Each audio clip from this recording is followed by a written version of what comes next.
என்ன உங்க அக்கா வந்தோன்னே சமையல் ரூமுக்கு போயாச்சோ? பாத்திரம் நிறைய கிடக்கு, அதான் தேய்ச்சிட்டு இருக்கா. நைட்டுக்கு எதுவும் செய்ய வேண்டியதில்லை, எல்லாம் மீதி இருக்குல்ல, எல்லாம் சூடு பண்ணி சாப்பிட வேண்டியதான். நாளைக்கு எல்லாருக்கும் கஞ்ச போட வேண்டியதான். இப்படி வரணி புட்டு எல்லாம் ஒவ்வொரு வேலைன்னு போயிட்டாவ, சாப்பாடெல்லாம் வேஸ்டா போயிட்ட. சரி பொறுமையா வருவாவ சித்தப்பா. அப்புறமா ஊருக்கெல்லாம் போய் முடிச்சு எல்லா வேலையும் முடிச்சுட்டு வருவாவ. நீங்க வருத்தப்படாதீங்க. இல்லம்மா வாரன்னாவில வந்து சாப்பிட்டாச்சு இப்படி போயிருக்கலாம்ல கிளம்பி. அப்படி என்ன அவசரங்க? ஒரு வீட்டில் எல்லாம் செஞ்சு வச்சிருப்பாவில, வேஸ்டா போகுமே அப்படின்னு ஒரு பொறுப்பு வேணாமா உங்களுக்கு? சரி போயிட்டாவ, அதை பற்றி பேசி என்ன போகுது, விடுங்க. அதை பூமா போவா, அவளுக்கு கொஞ்சம் குழம்பு கறியெல்லாம் கொடுத்து விடுவோம். என்ன பூமா எடுத்துட்டு போனேன் வீட்டுக்கு போகும்போது ஆட்டு சித்தி கொண்டு போறேன். அப்புறம் என்ன அதெல்லாம் வேஸ்ட் ஆகாது, கரெக்டாக ஆயிரும். நீங்கள் அதை நினச்சி வருத்தப்பட்டு கிடக்காதீங்க சும்மா.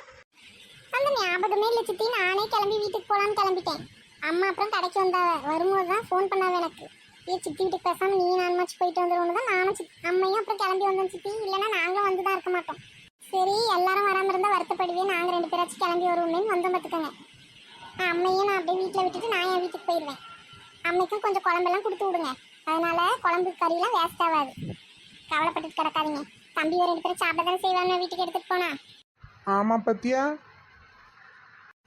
இனி விருந்துக்கெல்லாம் யாரையும் இப்படி கூப்பிட வேணாம் பார்த்துக்க. சமையல் செஞ்சு செஞ்சு வீட்டுக்கே கொடுத்து விட்டுறலாம். விருந்து அவி வீட்டிலேருந்தே சாப்பிட்ருவ பத்தியா. இதுவும் நல்ல யோசனை தான்.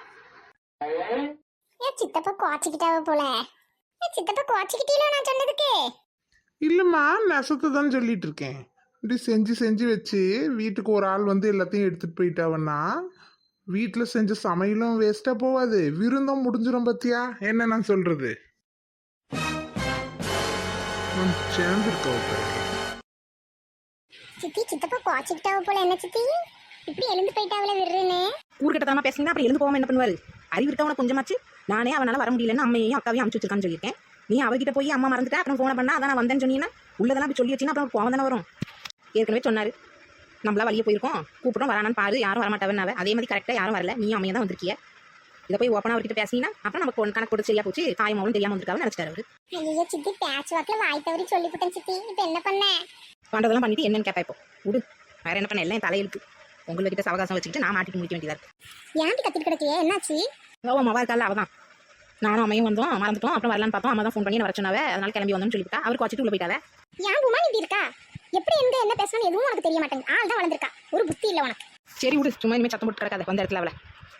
இல்லை அந்த பாம்பேக்காரி இருக்கால, அவள் பண்ணுற வேலை தான். ஒழுங்கா எல்லாம் காலையில் கிளம்பி தான் இருந்தோம். ஒரே வரமாட்டேன்ட்டு கிடந்தா. கடைசியில் எல்லாம் வர முடியாமல் அந்த ஆளை போயிட்டு.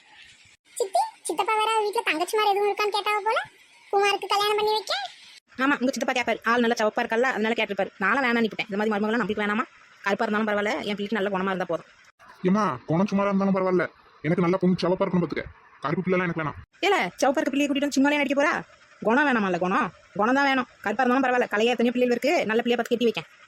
சினிமாவில் நடிக்கணும், டிராமாவில் நடிக்கணும், எனக்கு சகப்பா தான் வேணும். இல்லை கலர் இப்படி அலையிறானுல, அப்புறம் எங்க இருந்து பேச? இப்போ கருப்பா இருக்க பிள்ளைலாம் யார் கிட்டுவா? கலரா இருக்க பிள்ளை தான் வேணும்னா இப்போ பொண்ணே கிடைக்க மாட்டாங்க. ஏதோ ஒரு பொண்ணு கிடைச்சா பரவாயில்ல, எல்லாம் அலையிற நாட்டில் இவருக்கு சகப்பா தான் கல்யாணம் பண்ணுவானா? இப்படி எல்லாம் பொண்ணை கழிக்கிறதுனாலதான் பொண்ணு கிடைக்காம அலையிறாவ போல எல்லாம் ஆம்பளைங்க. போங்க. பொண்ணுங்க மட்டும் வர மாப்பிள்ளைய உடனே கல்யாணம் பண்ணிக்கிறவளோ அவங்க கழிக்கிறதே இல்லை. என்ன இப்பெல்லாம் பையன்களை விட பொண்ணுங்க தான் கழிக்காவ, தெரிஞ்சுக்கங்க. சரி சரி இனிமேல பிறக்க போறா, உனக்கு எல்லாம் பிறந்துதான் இருப்பா. வரும்போது வருவா, பாப்போம். கலரா தான் வரணும். கலரா வராளா கருப்பா வராளான்னு பொறுத்து இருந்து பாப்போம்.